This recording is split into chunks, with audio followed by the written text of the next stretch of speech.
Senhor, meus irmãos, graças a Deus, também cumprimentando os nossos irmãos internautas com a paz do Senhor, amém? Então, meus irmãos, nossa lição de número 3, nossa continuação, cujo nosso tema é os ministros do culto levítico. Confesso para os irmãos que hoje, essa segunda parte, vai apertar um bocadinho, Está um pouquinho mais apertado essa segunda parte. Relembrando aos irmãos que o nosso texto áureo, que está em Números capítulo 3, versículo 45, que diz: toma os levitas em lugar de todo primogênito entre os filhos de Israel, e os animais dos levitas em lugar dos seus animais, porquanto os levitas serão meus, eu sou o Senhor. Só lembrando para os irmãos, estamos falando sobre os levitas. E dizer para os irmãos que nem todo levita era sacerdote, mas que todo sacerdote era levita. Por que podemos afirmar isso, meus irmãos? Porque o serviço do culto, muitos levitas, quando eu falo de ser da tribo de Levi, que faziam parte do serviço sacerdotal. Porém, todo sacerdote deveria vir da tribo de Levi. E aqui, quando nós vamos aqui em Números, nós já falamos isso no sábado, que Deus é os primogênitos, que são as primícias, que são os primeiros. Deus escolhe a tribo de Levi. E a nossa verdade prática, o chamamento divino exige de cada um de nós amor, excelência e dedicação integral ao Senhor da seara. Então perceba, meus irmãos, que os levitas, os sacerdotes, porque hoje, relembrando os irmãos, hoje todos nós somos sacerdotes. Todos nós somos sacerdotes. Todos nós, eu, você, todos nós somos. Todos nós temos essa capacidade, essa possibilidade a qual Deus nos proporcionou para sermos sacerdotes. Nós não fazemos parte da linha sacerdotal da tribo de Levi, porém, espiritualmente falando, todos nós somos sacerdotes. E lembrando dos irmãos, o que o sacerdote fazia? Levava do homem para Deus. Então todos nós podemos interceder uns pelos outros, e através disso, muitos podem se achegar a Deus através da minha e da sua vida. Por isso o sacerdote, ele tinha essa obrigação. O levita tinha essa obrigação. Eu particularmente, meus irmãos, eu tenho uma certa dificuldade, confesso aos irmãos, que eu tenho uma dificuldade hoje, de todo músico me chamar de levita. Eu tenho essa dificuldade. E eu vou dizer por quê. Porque levitas são aqueles que vêm da tribo de Levi. Nós não temos essa linha hoje. Nós não temos essa linha sacerdotal, nós não temos essa linha dessa questão dos filhos de Jacó, essa linha da tribo. Mas carinhosamente muitos chamam os levitas, chamam os músicos de levitas. Por quê? Porque enquanto o sacrifício estava sendo oferecido, não na época de Moisés, mas mais à frente, na época de Davi, quando ele colocou os turnos, perceba que eles tocavam instrumentos enquanto era oferecido o sacrifício. Mas essa é só uma dificuldade minha mesmo, irmãos. É só eu ter essa dificuldade. Então aqui no chamamento divino, quando Deus chama essa tribo, é uma exigência que Deus faz. Deus exige dedicação, excelência, dedicação integral ao Senhor da seara. Ele exige. Não é algo que Deus está pedindo, mas Deus está exigindo. E Deus exigia da tribo de Levi um padrão de santidade, um padrão de moralidade, um padrão de ética, que é o que nós vamos falar hoje. Porque quem é o Senhor da seara? O nosso Deus. Aleluia. Ele é o dono da seara. Mas nós que temos por incumbência trabalhar nesta seara. Então veja, meus irmãos, que o nosso pastor presidente tem uma palavra aqui que ele fala muito, que é o que? Excelência. Tudo que nós vamos fazer na casa do Senhor, fazemos com excelência. Excelência. Sempre com excelência.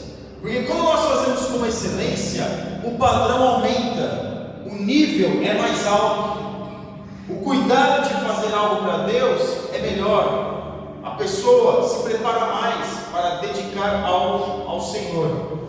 Então, meus irmãos, uma das coisas que Deus chama e que Deus exigia dos levitas, exigia dos sacerdotes, era a excelência. E o que Deus exige de nós? Também, excelência. Cada um, meus irmãos, vai galgando padrões na sua vida, padrões na sua vida espiritual. A vida espiritual é um crescimento. A tribo de Levi, ela não virou uma tribo sacerdotal da noite para o dia. Foi o que? Foi algo, um crescimento que houve por parte deles. Claro, Deus chama, Deus chamou essa tribo. Deus deu a oportunidade para que essa tribo fosse uma referência. Mas e se eles não quisessem ser referência? Deus obriga alguém a fazer alguma coisa? Não. Se a pessoa não quiser, não faz. Porque como eu já falei para os irmãos, relembrando, quando houve lá o bezerro de ouro, que eles se destacaram, aí que eles se destacaram mesmo como um padrão de santidade, eles poderiam ter participado da festa do bezerro de ouro ou não poderiam? Poderiam. Mas aí nós vamos ver aquilo que o profeta fala. Aí vamos ver a diferença daquele que serve e daquele que não serve. E quando nós vemos o nível daquele que serve e daquele que não serve? Quando é tentado naquilo que gosta, naquilo que admira, naquilo que tem prazer. Mas este prazer vai contra a palavra de Deus. Então aí que nós vemos, meus irmãos, a diferença daquele que serve a Deus e daquele que não serve. Quando a tentação bate a porta. Então aqui nós já falamos da leitura bíblica em classe, mas uma das coisas que eu queria relembrar os irmãos aqui: e Moisés fez chegar a Arão e a seus filhos e os lavou com água. Veja que a água da purificação é algo antigo. Parece muito simbólico quando nós falamos da água. E parece muito simbólico quando nós falamos que tem gente que não vai tomar banho. É ou não é? Mas para que serve a água, meus irmãos? Quando você toma um banho, você se lava, você se limpa, não é algo simbólico, é algo real, você se sente melhor. Aquilo que estava sujo fica limpo, é ou não é? Ou nós somos que nem quando eu era pequeno, meu pai falava: toma banho direito, meu filho. Então você vai dormir sujo e acordar limpo, porque vai ficar sujo tudo na cama. Mas perceba que a água, ela faz isso. E esse poder purificador também era uma exigência de Moisés para com o sacerdote. O sacerdote, antes de ele fazer o sacrifício, ele deveria lavar as mãos. Existia uma pia de ouro ali, que era para ele lavar as mãos. Então a exigência de Deus é purificação, se purificar. Por isso que nós temos o batismo. O batismo é algo que não é algo de João Batista, inventado por João Batista, não, meus irmãos. Isso é algo que já vem desde Moisés. Porque quando o povo, determinada coisa que fazia, deveria se limpar e ainda ficar 7 dias fora do arraial, para haver um tempo. E a água da purificação, nós vemos essa água da purificação em Levítico. Então tudo isso, meus irmãos, é algo que Deus usa para nós entendermos acerca do que? Da purificação. Daquilo que tem que ser limpo, daquilo que precisa ser melhorado. Agora, claro, nós tomamos um banho, não é para melhorar de vida, não, é para se limpar mesmo. Porque quando o banho é tomado, é para tomar banho, é para se limpar, é para se lavar. E aqui nós vemos que Moisés, ele lava não somente o Arão, mas também os seus filhos, para quê? Para que eles pudessem ser purificados para um determinado serviço. E aqui já para nós entrarmos aqui no nosso tópico de número 3, os descendentes de Levi, principalmente os da casa de Arão, deveriam observar esses direitos e deveres, viver no altar, santificar-se ao Senhor e ser uma referência moral e ética e espiritual. Os levitas, meus irmãos, como nós já comentamos na aula passada, e relembrando os irmãos, eles não tiveram porção na terra prometida. Eles não tiveram terra para cultivar, não tiveram terra para negociar, fazer negócios. Algumas terras, alguns lugares eles foram colocados, e nestes lugares que eles foram colocados, sabe o que acontecia em alguns lugares desses? Alguns homens que eram condenados, que eram presidiários, essas coisas, eram colocados nessas cidades, chamadas cidades de refúgio. E nós vemos aqui que os levitas, eles tinham o direito de possuir essas cidades, mas não ser dono da terra, porque a terra que eles estavam ali, eles poderiam estar ali, mas também poderiam ser realocados em outro lugar. Mas quem deveria sustentar esta tribo? O povo. Mas, deixa eu ver uma coisa, agora é o X da questão. Eles não colocavam preço pelo seu serviço. Eles não falavam, olha, o sacrifício desse final de semana é tanto. Não. Era uma doação que era feita para eles através do povo. Porque o povo sabia que eles precisavam comer, não somente eles, mas a sua família.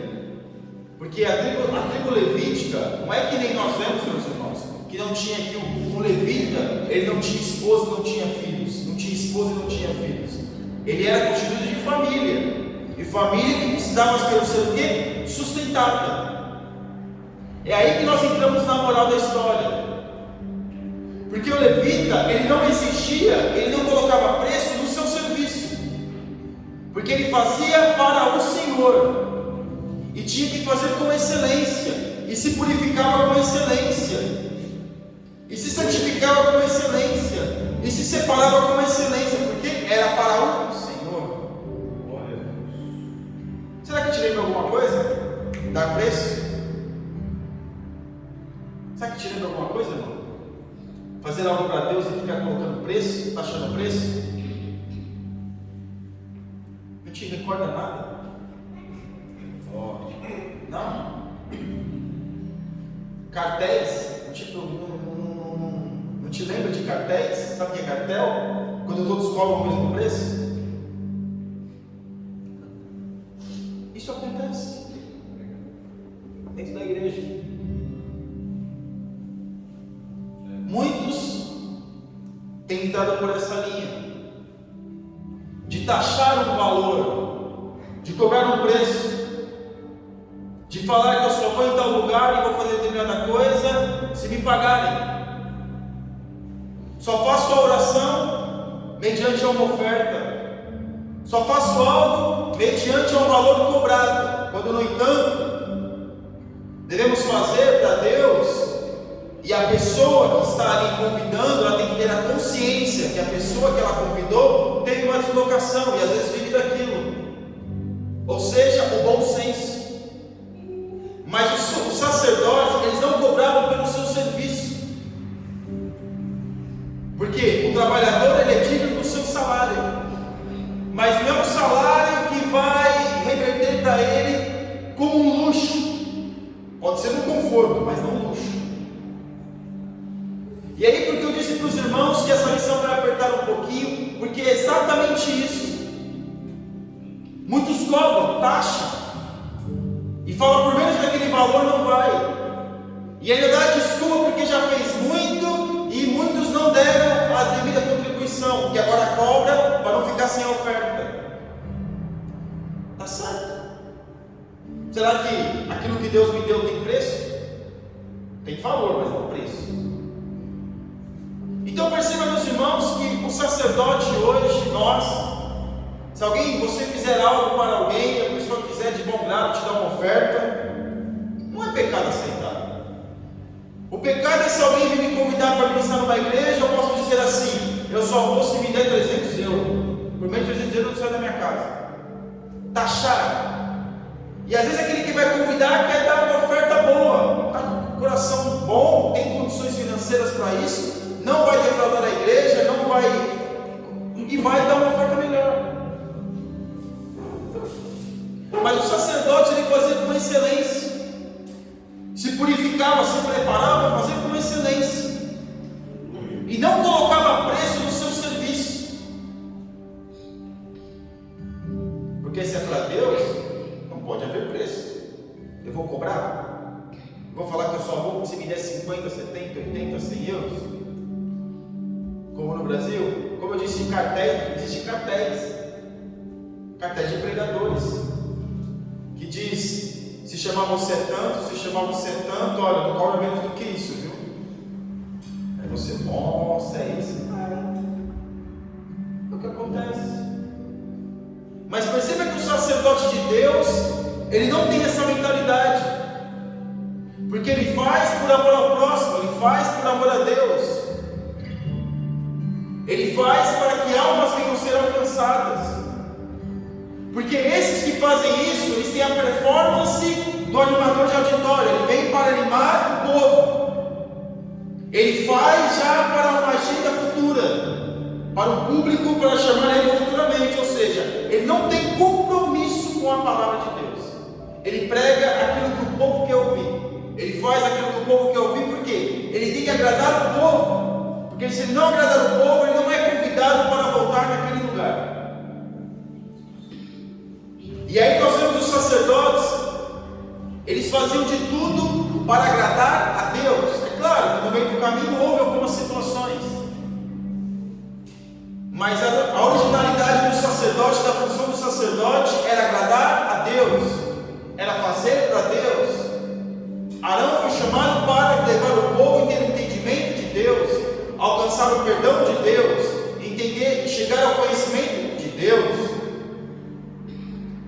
E aí nós percebemos, meus irmãos, que claro, como vai dizer aqui no tópico 1, viver do altar. Eles viviam do altar. Eles tinham que viver do altar porque a função deles era essa.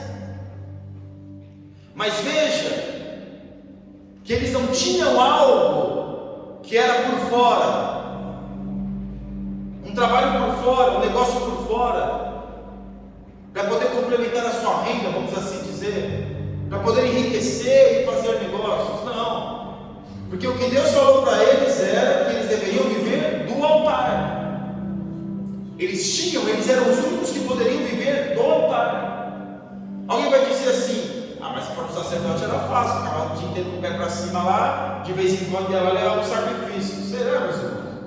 Cuidar do tabernáculo, carregar o tabernáculo, desmontar e montar o tabernáculo, limpar tudo, porque carne queimada, meus irmãos, não é que nem churrasco, não, é carne queimada. Aquela sujeira toda que fazia, eles tinham que limpar, eles tinham que zelar pelo tabernáculo, aqui no momento do tabernáculo. Eles tinham que viver do altar. E o povo não ficava escandalizado com isso, pelo contrário, porque eles prestavam um serviço para o povo. Eu particularmente, eu acho até viável que pastores, determinados pastores, até o nosso pastor presidente, não tenham um trabalho, que vê da obra. Imagina esse homem vai ter tempo para cuidar da obra? Não. Olha o tanto de compromisso que ele tem para ser feito. Mas é tudo investido na obra. Perceba que tudo aquilo que entra na DEF é investido na obra. O nosso pastor, ele não tem casa, irmãos, não tem casa própria. Os irmãos sabem disso, ele não tem casa própria. Porque todo o dinheiro é revestido para a obra. E nós vemos isso acontecendo. Essa casa, essa igreja é fruto disso. É uma igreja recente. E nós vemos a expansão da obra. Agora, nós também temos que pensar, meus irmãos, que muitos falam de viver da obra porque não querem trabalhar. Não é quem quer viver da obra, não quer trabalhar mesmo. Não quer trabalhar. Porque viver da obra, não, é orar, é buscar Deus, é estudar, não ficar falando a mesma mensagem, 10, 15 minutos. Toda igreja que vai prega a mesma mensagem. Lê Apocalipse é a mensagem, lê Gênesis é a mesma mensagem. Porque servir a Deus como pregador itinerante, vamos assim dizer, um pastor itinerante, dá trabalho. É trabalhoso, é mensagem. Você vai estar com o povo. Você precisa alimentar o povo, precisa estar com o povo. O povo precisa ver Deus na sua vida, porque é isso que nós somos. Sacerdotes de Deus, então as pessoas precisam ver Deus na nossa vida. E aí nós vemos, meus irmãos, que eles deveriam viver no altar. Deveriam se santificar cada vez mais. Uma pessoa que se coloca para viver da obra, ela tem que estar disponível 24 horas. 24 horas. Se preparando. Meu Deus, irmão, está bem apertado, né? Não, irmão, o sacerdote é isso. E aí nós fazemos uma comparação do sacerdote do Antigo Testamento com alguns que se dizem pregadores do Novo Testamento. E eu vou até adiante, pela autoridade da palavra de Deus. Deixa a sua família padecer, para poder dizer que está vivendo da obra. Aí eu fico imaginando esses filhos crescendo e vendo essa situação, vivendo numa miséria. Será que esses filhos vão querer ser crente?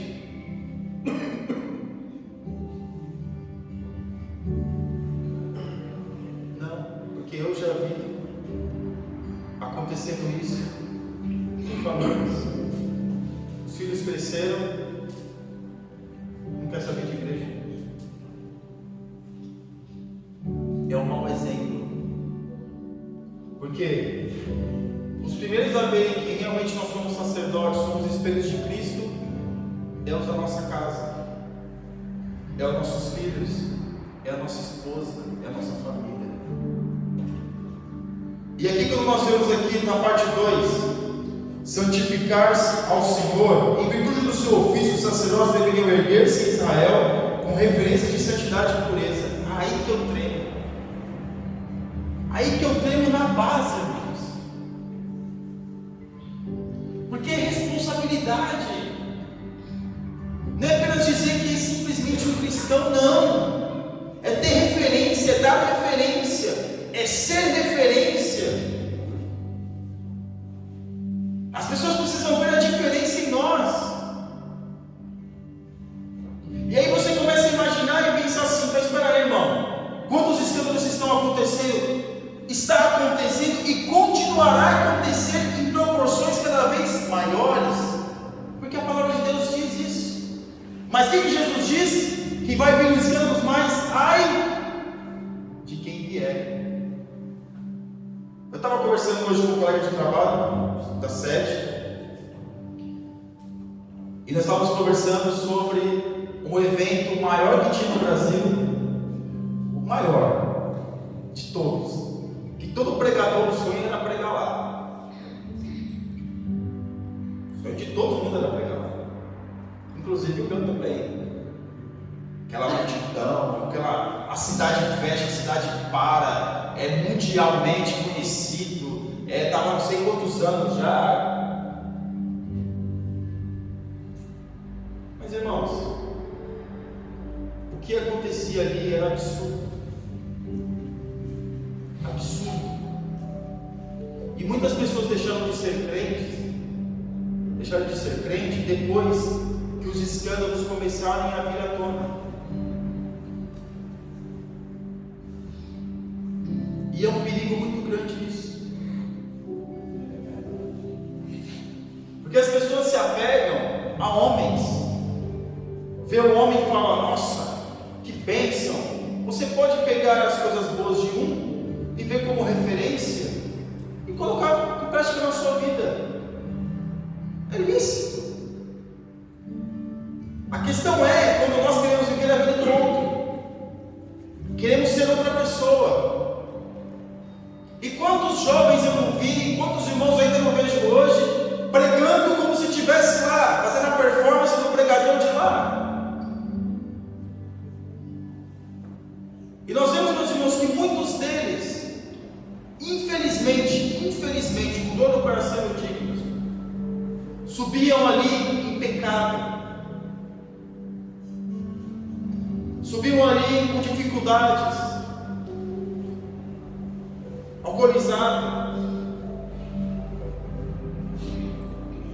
E nós vemos, meus irmãos, que o sacerdote é referência. E por que eu estou dizendo para os irmãos, dando essas referências para os irmãos? Porque é algo que todos nós conhecemos. A rua mais famosa de São Paulo, onde vende artigos, Bíblias, é um lugar terrível. aqui é uma denúncia. Acontece muita coisa ali que não deveria acontecer. E muitos pensam que isso vai ficar impune diante dos olhos de Deus. Não fica. Porque muita coisa está sendo escondida para ninguém saber. Mas Deus, Ele está vendo. Muitas coisas não vêm à tona para não denegrir a imagem de fulano. Mas Deus está vendo. Muitos estão tomando Santa Ceia em dificuldades. Mas Deus está vendo. Porque aqui o sacerdote, ele deveria se purificar, se preparar, se santificar. Deus precisava receber o sacrifício. Porque quando o cordeiro era imolado, quando o sacrifício era feito e queimava o animal, a fumaça tinha que subir reta. A fumaça do animal não podia se dispersar, mas tinha que subir e tinha que subir reto. Já era um milagre, né? Não podia se dispersar. Porque se tivesse dispersa, era como se Deus não estaria recebendo aquele sacrifício. Por isso que fala como cheiro suave ao Senhor. E aqui nós vemos, meus irmãos, que precisa ser santificado, que precisa dar um exemplo. E muitos hoje não têm sido exemplo para outros. E não é fácil. Não é fácil nós sermos o exemplo uns dos outros.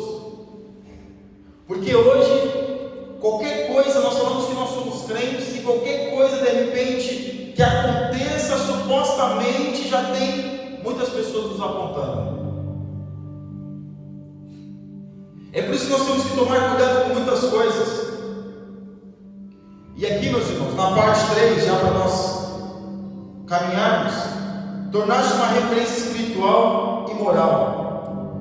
E aí os filhos de Eli, aí a gente vai baixar um pouquinho mais. O que é que os filhos de Eli faziam? Eles eram sacerdotes. Eli, sumo sacerdote. O que é que os filhos de Eli estavam fazendo debaixo do nariz do pai?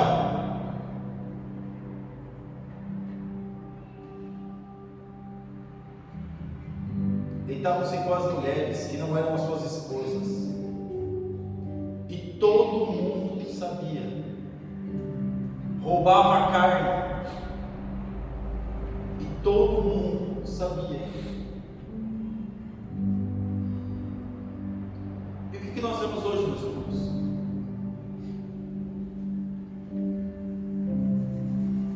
E o que é que nós estamos vendo hoje? É claro, aquele que está em pé, ore para que não caia. Nós temos que pedir para Deus para nos guardar, para nos livrar, abençoar a nossa família. Mas se nós pegarmos o índice de imoralidade dentro das instituições e o que está fora, está quase igual. É quase igual. Porque o índice de divórcio dentro da igreja está quase igual ao mundo. E por que muitos têm se divorciado? Por causa da imoralidade. Porque fica às madrugadas visitando sites que não era nem para pensar em visitar.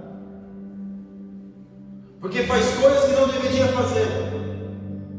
E muitas mulheres aturam essa situação com medo de perder o status, com medo que o marido perca a posição. E aturam isso. E Deus me coloca, meus irmãos, para dizer para nós orarmos uns pelos outros e orarmos por eles. E sabermos que de Deus ninguém escarnece. Não pense que essas coisas vão passar impune diante de Deus. Olha o que aconteceu com os filhos de Eli. Acharam porque poderiam carregar a arca da aliança, estariam salvos. Morreram com a arca e tudo. E o seu pai fez o que fez, quando ouviu, caiu e morreu também.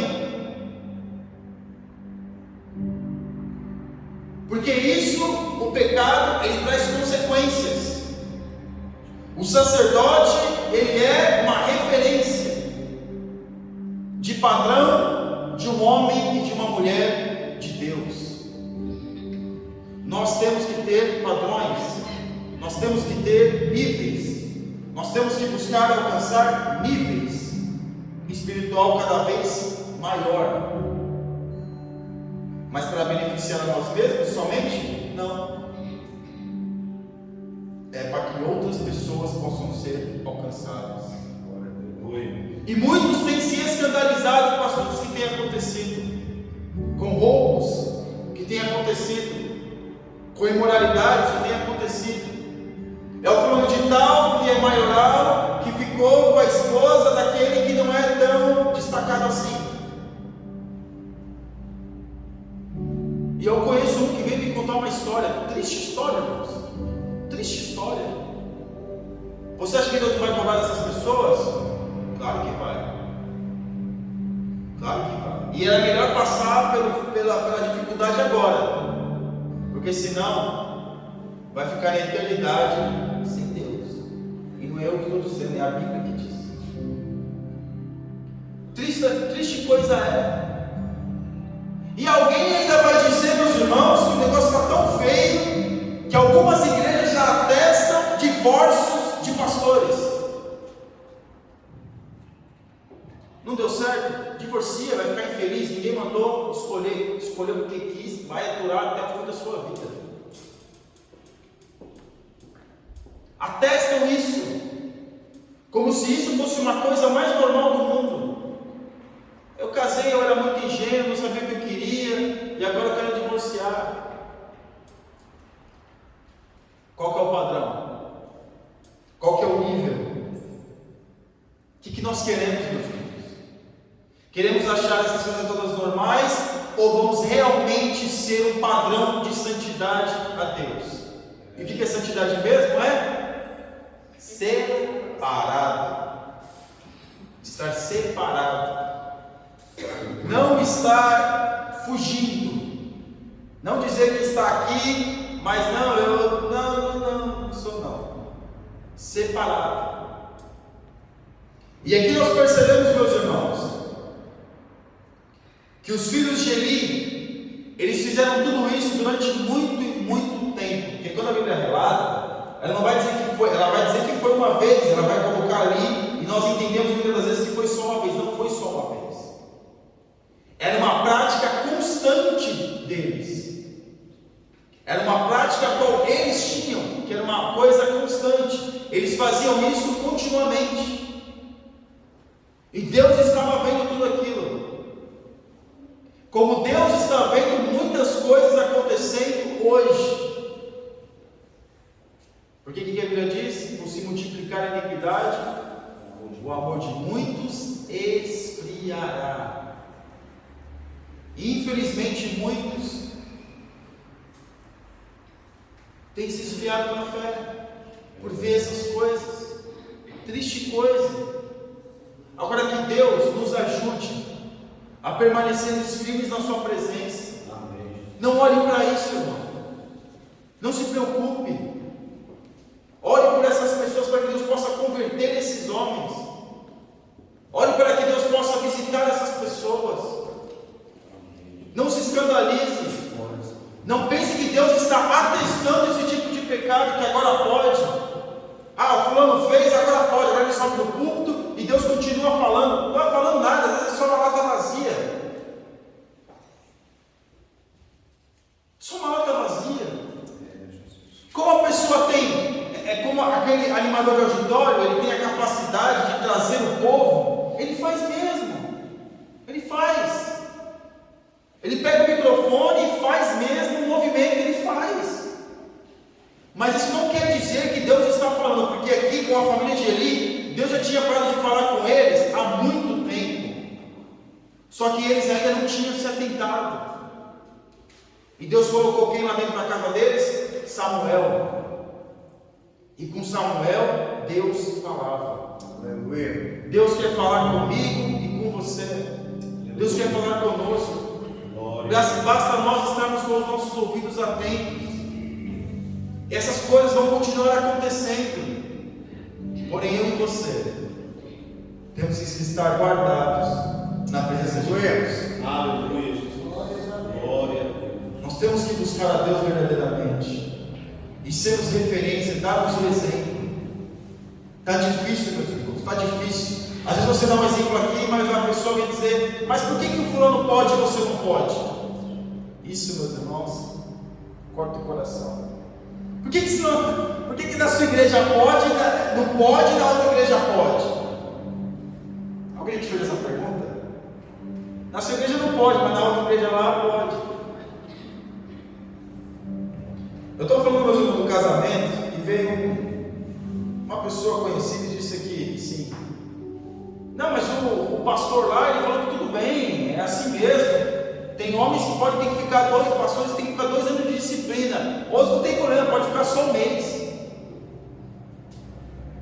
Então quer dizer então que o fulaninho lá, que é o pastor, que não tem tanta expressão, fica 2 anos. Mas aquele que tem expressão fica 1 mês, ou nem fica. É para balançar a cabeça mesmo. E é daí para pior. Eu não vou entrar em detalhes aqui para os irmãos, para não horrorizar ainda mais. Mas aqui, nossa conclusão: o sacerdote do Levítico era glorioso. Irmãos, Deus nos proporcionará a oportunidade de nós sermos sacerdotes.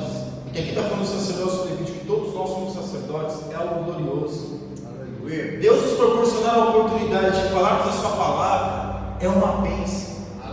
Deus proporcionará a oportunidade de nós adorarmos ao Senhor com a nossa voz, com cânticos, é uma maravilha.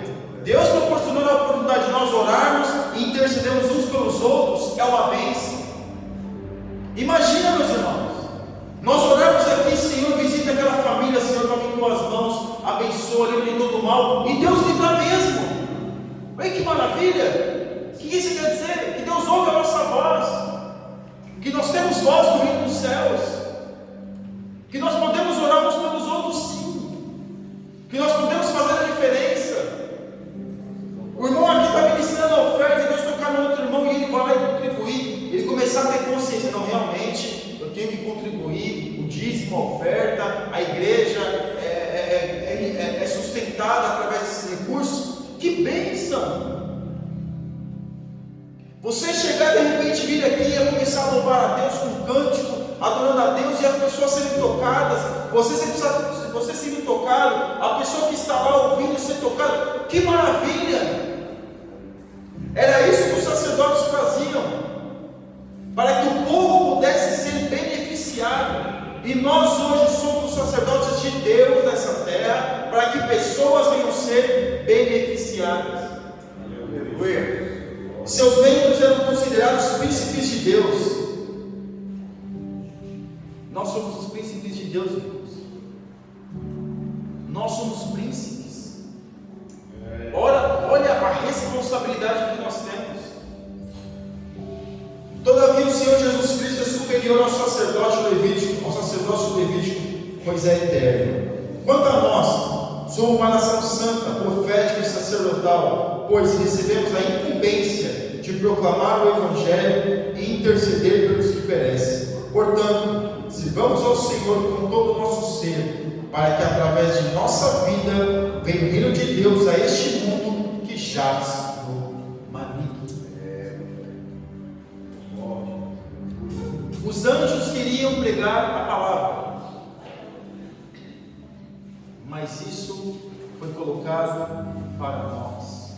Aleluia. Você e eu podemos fazer a diferença. A sua oração é ouvida, a sua súplica é ouvida. Ou nós oramos, apenas oramos por orar? Não, nós oramos porque nós cremos que Deus está nos ouvindo. O sacerdote fazia o sacrifício porque ele sabia que Deus estava ouvindo, que Deus estava vendo. Era por isso que ele fazia. Nós estamos aqui no momento de uma noite fria, uma noite gelada, cansados. Por quê? Porque nós sabemos que Deus está nos ouvindo. Aleluia. Nada diante de Deus, meus irmãos, passa desapercebido. Deus vê todas as coisas. E os sacerdotes sempre faziam com excelência, por amor.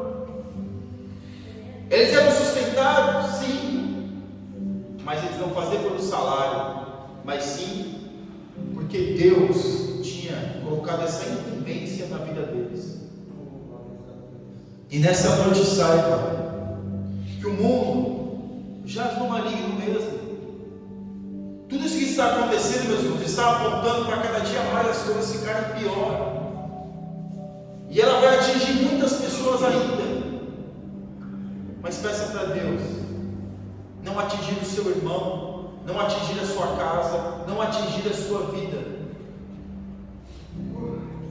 Porque como está no Deuteronômio, escolha a bênção e a maldição. É nós que escolhemos. A bênção e a maldição está disponível a todos. Agora que nós precisamos fazer a escolha. Nessa noite escolha ser referência de Deus nessa terra. Ser referência para que outras pessoas possam conhecer a Deus através da minha e da sua vida. Amém?